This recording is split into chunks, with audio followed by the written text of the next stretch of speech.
Olá, meus irmãos, a paz do Mestre esteja com todos vocês. Que Deus abençoe gloriosamente a semana que se inicia e que Ele possa falar conosco nesse dia de hoje. Hoje, dia 16 de outubro, que Ele venha falar mais uma vez conosco por intermédio da sua palavra. O texto para nossa breve reflexão encontra-se no Evangelho de Lucas. Eu quero ler o capítulo 12, nós vamos ler ali a partir do verso 13, que diz assim: Então alguém da multidão gritou: Mestre, por favor, diga ao meu irmão que divida comigo a herança de meu pai. Jesus respondeu: Amigo, quem me pôs como juiz sobre vocês para decidir essas coisas? Em seguida Jesus disse: Cuidado, guardem-se de todo tipo de ganância. A vida de uma pessoa não é definida pela quantidade de bens. Glória a Deus. Irmãos, muitas vezes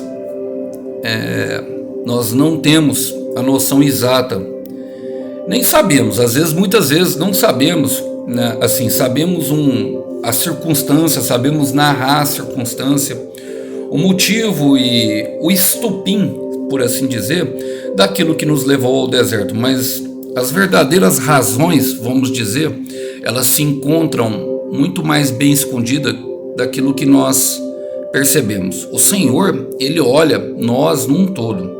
Pensa numa visão de raio-x. É o Senhor olhando para dentro do nosso coração e esquadrinhando cada pensamento, cada intenção, cada motivação, cada verdade que se instaurou lá dentro do nosso coração, que provoca os nossos pensamentos e, assim por dizer, as nossas ações. E a intenção dele quando ele nos coloca no deserto, irmãos, é para nos ensinar. Em Mateus capítulo 13, versículo 2, ali na beira da praia, ele fala claramente, ele ensinava aqueles que permaneciam. Então, se nós queremos aprender, nós devemos permanecer. Perceba, então alguém da multidão gritou. Irmão, entende por que o Senhor nos tira do meio da multidão? E eu vou chegar lá. Foi alguém da multidão que gritou. Olha só o que ele fala: Mestre, por favor, diga ao meu irmão que divida comigo a herança do meu pai. Ele chama Jesus de mestre. Ele sabe que o Senhor ensina. Ele chama o Senhor como mestre, como rabi. Rabi é quem ensina. Rabi é quem dá as direções, quem tem influência, quem pode agregar alguma coisa em nossa vida. Chamou de mestre. Mas perceba a intenção dele. A intenção dele, ele fala: diga ao meu irmão que divida. Ele queria provocar divisão. Nós temos visto a guerra de Israel, está passando em todos os canais. Eu não vejo televisão, mas eu tenho acompanhado, porque Israel é o relógio profético de Deus. Aquilo ali não me assusta muito. Eu consigo olhar para a palavra de Deus e ver tudo aquilo acontecendo. Aquilo acontece de forma religiosa. Há uma mesquita do pessoal do Hamas, que é do pessoal do pessoal que são os filhos de Ismael para nós, né, que estão instalados ali. E essa mesquita está no lugar exatamente onde deveria estar o templo de Salomão, assim como os israelitas queriam. Então ouviu-se um burburinho e eles começaram a defender, se atacando. Então, tudo que nós vemos é dividido. No Brasil, a corrupção dividiu o Brasil em direita e esquerda. Nós vemos a religião dividindo as pessoas, quando Deus quer que nós estejamos todos unidos. Salmo 122 fala: o quão bom e suave é que os irmãos estejam em comunhão. Eu quero repetir: o quão bom e suave é que os irmãos estejam em comunhão. Mas tem pessoas querendo dividir, e normalmente elas estão no meio da multidão. Comigo, a herança do meu pai. Irmãos, claramente o Senhor percebeu a intenção dele. Em Lucas 15 conta a história do filho pródigo que pede a herança antecipada. Naquele contexto judeu, o irmão mais velho, e aqui nem fala isso, de irmão mais velho, mais novo, quem é esse que está pedindo? Mas provavelmente deve ser o mais novo, porque era o mais velho que tinha o poder sobre toda a casa quando o pai morria. Não falou que o pai tinha morrido também. E ele tinha o poder de deter, e depois que o pai morria, ele dividia entre os irmãos por partes iguais a herança, mas ele ficava com a parte dobrada. O irmão mais velho tinha um direito à parte dobrada. Mas aquele irmão ali, ele queria receber a herança dele. Nós vemos Lucas 15, a palavra fala em Provérbios que uma herança antecipada ela se torna uma maldição, e o Senhor logo percebeu o que aquele homem queria. E olha só o que Jesus respondeu, ele fala assim: amigo, chama de amigo. É a intenção de Jesus, ele nem se coloca como mestre. A intenção de Jesus é só nosso amigo. Ele quer ser nosso amigo pessoal e quer mostrar para nós tudo aquilo que tem dentro do nosso coração que nos atrapalha de caminhar no propósito. E ele fala: quem me pôs como juiz sobre vocês para decidir essas coisas? Oséias 4:6 diz que o povo perece pela falta de conhecimento e que nós devemos prosseguir em conhecer o nosso Deus. Irmãos, em Lucas capítulo 9, versículo 56, algumas versões traz que Jesus não veio para destruir, mas sim para dar a vida. Em João 8 fala que ele não veio para condenar, mas sim para chamar o pecador ao arrependimento. Em Marcos 2 fala que ele não veio para o são, mas veio para chamar o pecador ao arrependimento. Perceba que ele veio para chamar. Vai quem quer, é uma decisão pessoal. Ele nunca decide nada por ninguém. Então ele dá uma instrução muito clara, sabe, sobre essas coisas. Ele não veio para decidir por ninguém. E esse irmão estava pedindo que ele decidisse, quem me fez juiz para decidir essas coisas? Decidisse coisas desse mundo, coisas dessa vida. O Senhor veio para plantar em nós eternidade. Irmãos, é bem claro isso em em Mateus capítulo 6, versículo 21, quando ele manda nós não ajuntarmos tesouro no céu, mas sim ajuntar tesouros na eternidade. Mas eu gosto, porque o Senhor ele sempre mostra para nós como fazer. Eu quero ler com vocês, porque ele fala assim, em seguida disse: cuidado, guardem-se de todo tipo de ganância. Ganância e avareza. Eu lembro do tio Patinhas, quem é mais velho aí lembra do desenho do tio Patinhas, daquele tio do Pato Donald que pulava na piscina de dinheiro, que tinha ganhado ali uma herança. Ele não ajudava ninguém, não ajudava nem os filhos mais novos, mas ele se vangloriava e ele era todo sentimental, todo. Irmão, o Paulo fala em 1 Timóteo capítulo 6, versículo 10, que a raiz de todo mal é o dinheiro. O problema não está, meu irmão, nas posses, até porque a palavra ela dá a entender que Deus fez algumas pessoas ricas. O problema é quando o dinheiro tem a gente, ou qualquer outra coisa que domine. Aqui está falando de dinheiro, mas pode aplicar a qualquer fraqueza que seja do nosso coração, quando ela nos possui. Eu quero ler com vocês Provérbios capítulo 6, alguns versículos. Diz assim, aqui fala a instrução de um pai ao filho. Pode-se dizer que o pai aqui tem a tipologia de Deus, e o filho nós que obedecemos. Fala assim: meu filho, obedeça aos mandamentos de seu pai, e não deixe de lado a instrução de sua mãe. Guarde a palavra deles em seu coração. E aí aqui no versículo 22 fala assim, no Provérbio 6: quando você andar, os conselhos de seus pais o guiarão.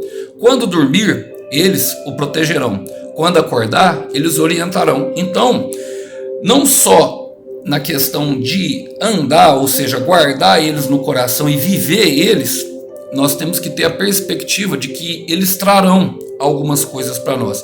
Eles nos guiarão, nos darão um destino, ele nos protegerá contra o mal e também nos orientarão em períodos de escassez, trará orientação daquilo que nós devemos fazer.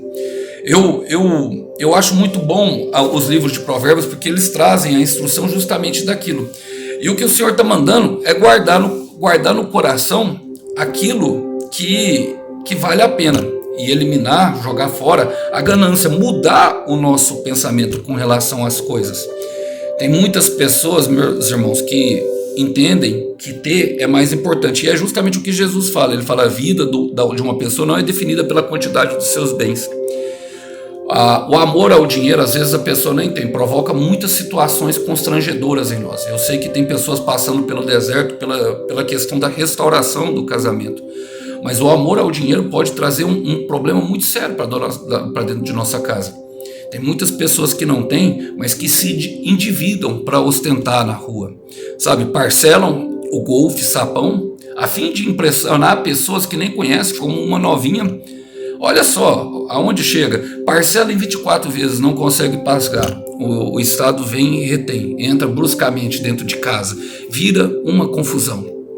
Na rua, ele fala para todo mundo e paga, sabe, uísque, paga maconha, paga cocaína.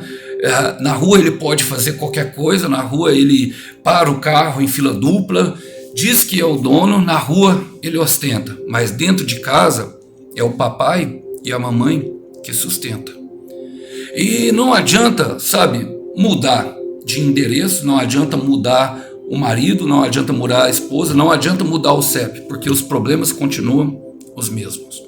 Nós temos que entender essa compreensão, porque o Senhor, no momento que ele acaba de falar isso, ele conta depois uma parábola de um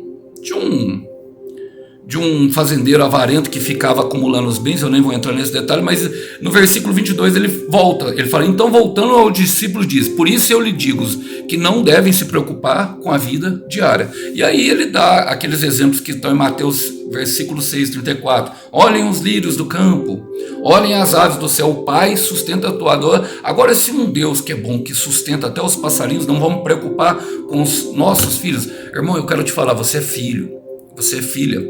Eu sei que é necessário às vezes a gente sair para trabalhar e nos colocar na posição, mas quem é que nos abençoa é Deus. E como é que eu faço, Alisson? Bom, ele fala aqui no versículo 31, ele fala assim, não tenham medo pegando o rebanho, pois seu pai tem grande alegria em lhe dar os reinos. Vendam os seus bens e deem aos necessitados. Com isso, ajuntarão os tesouros no céu. É assim que se ajunta o tesouro no céu. Não necessariamente, meu irmão, Jesus está falando para você vender tudo que você tem. Ele está falando para nós voltarmos o nosso coração para Deus. Eu gosto muito de Tiago, capítulo 1, versículo 17, quando ele fala assim, toda dádiva que é boa e perfeita vem do alto, do Pai que criou as luzes do céu. Irmãos, se não foi Deus que deu, não é bênção. Nós temos que ter essa perspectiva no nosso coração. E o nosso trabalho aqui é justamente ser e não ter. Eu quero repetir. O nosso trabalho aqui é justamente ser e não ter. Por isso Jesus fala para nós vendermos todo o nosso bem, que é para entregar aquilo que tem. No caso dessas pessoas aqui, ele estava pregando sobre avareza e sobre ganância, que é justamente sobre a questão dos bens materiais que tomam conta. E tem duas coisas que tomam conta do coração do homem, meus irmãos. Uma coisa é a questão do relacionamento no homem em específico com a mulher toma conta do coração do homem, e o homem pode tomar conta do coração da mulher, e a questão financeira. Elas trazem preocupações para as vidas. E o que ele está falando é que nós devemos confiar no Senhor. Salmo 62, versículo 10 fala: se aumentarem as tuas riquezas, não ponhais nela o teu coração. O problema não está nisso. O problema está justamente em colocar o coração, porque nós nos despertamos, porque as pessoas são mais importantes que as coisas. Eu quero repetir, as pessoas são mais importantes que as coisas. A minha mãe sempre me ensinou isso. Isso é um princípio que eu aprendi aqui dentro de casa, lembra? Guarde os conselhos do seu pai e da sua mãe. É o que está escrito lá no livro de Provérbios. A minha mãe me aconselhou dessa forma. E aqui em casa nós vivemos assim. Às vezes a gente entra em desentendimento como qualquer casa, mas quando a coisa aperta, nós estamos sempre prontos para ajudar, estender a mão a quem está necessitado. O dinheiro não é mais importante que as pessoas, aliás, nada é mais importante que as pessoas. E é dessa forma que acontece qualquer processo de restauração pessoal em casa. Tiago 1,12 ele fala: feliz é aquele que suporta com paciência as provações e tentações, porque depois receberá a coroa da vida que Deus prometeu. Quando? Depois que é provado. Irmãos, nós temos que entender, os tesouros ajuntados no céu é essa coroa da vida. Quando nós caminhamos com Deus, nós aprendemos que a felicidade não está em ter tudo o que quer, em sim em contentar e ser feliz com tudo aquilo que tem. Eu quero terminar, sabe, com a história. Você já lembra daquele negócio de ganhar as almas das pedrinhas? Então, a grande questão é essa: quando nós preocupamos com as coisas da vida, nós esquecemos de orar para o nosso filho que está nas drogas, para o nosso cônjuge, para nossa esposa que está opressa, colocamos o olhar na circunstância, o nosso coração logo se endurece e nós pensamos e o Satanás ganha a guerra. Mas quando nós colocamos a nossa confiança em Deus e o nosso joelho no chão e praticamos o Mateus 6,6, intercedendo pelas pessoas que amam, olha o que o Senhor fala em Zacarias 9, versículo 16. Naquele dia, o Senhor, seu Deus, Ele salvará seu povo, como o pastor salva as suas ovelhas. Eles brilharão como sua terra, como joias na sua coroa. Oh, glória! Tem uma coroa preparada para você, meu irmão. Ela é em vida, sabe? E junto com ela, as demais coisas são acrescentadas. Então não há necessidade de nós ficarmos preocupados com as coisas da vida. Trabalhe, faça a sua parte, seja transparente, seja leal, seja sincero com Deus, principalmente. Se as preocupações estiverem invadindo o seu coração, você pode entregar. A paz que excede todo o entendimento guardará os seus pensamentos e o seu coração. Mas mais do que isso, desfrute a caminhada aprendendo tudo que o Senhor tem ensinado, porque no final de tudo, Ele tem um tesouro escondido no meio da dor. Esse tesouro, ele vem no meio das provações e das tentações. E eu sei que dói, mas Ele tem uma coroa em vida para você. Que Deus abençoe aos irmãos, que vocês possam ficar com essa breve reflexão e que ela possa ajudar na caminhada. A paz do Mestre. Tchau, tchau. Até uma próxima mensagem.